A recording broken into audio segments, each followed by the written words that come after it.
আসসালামু আলাইকুম বন্ধুরা, আমাদের বাড়ির কাছে আমরা ছোট্ট একটা খাল খনন করেছিলাম সেখানে মাছ ছাড়ার জন্য। আমরা সেখানে বিভিন্ন প্রজাতির মাছ সেখানে ছাড়ছি। তো কিছুদিন যাবত সে মাছগুলো আমরা দেখতে পারতেছি না। তো হঠাৎ করে আমরা সেখানে মাছ মারার জন্য বিভিন্ন ধরনের প্রস্তুতি গ্রহণ করতেছি ইনশাআল্লাহ। মাছ মারা শুরু করতেই আকাশ একেবারে মেঘলা এবং কালো করলো। আমরা কিছুক্ষণের মধ্যে বৃষ্টি আসলো এবং বৃষ্টির মধ্যে আমরা সেই মাছ মারার জন্য আমরা প্রস্তুতি নিচ্ছি এবং মুষলধারে বৃষ্টি হওয়ার কারণে আমাদেরকে খুব ভালো লাগলো। সেই সুন্দর একটা বৃষ্টি হচ্ছে আমাদের সেই গ্রামে।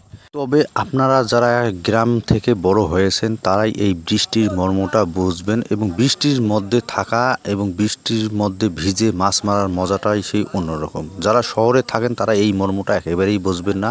গ্রাম মানেই একে অসাধারণ একটা পরিবেশ। দেখেন আমরা সেই চাক, পলো এবং জাল বিভিন্ন ধরনের সরঞ্জাম দিয়ে আমরা সেই মাছ মারার জন্য প্রস্তুতি গ্রহণ করতেছি। তবে গ্রামে পলো এবং চাক দিয়ে এরকম ডোবা বা খালে মাছ মারার মজাটাই অন্যরকম। যারা এরকম করে মাছ শিকার করেছেন তারাই এই মর্মটা বুঝবেন। তো সবাই ভালো থাকবেন, সুস্থ থাকবেন, আমাদের জন্য দোয়া করবেন। আমরা আপনাদের জন্য দোয়া করি। আমাদের ভিডিওগুলো অন্যদের দেখার সুযোগ সৃষ্টি করে দেবেন। আসসালামু আলাইকুম।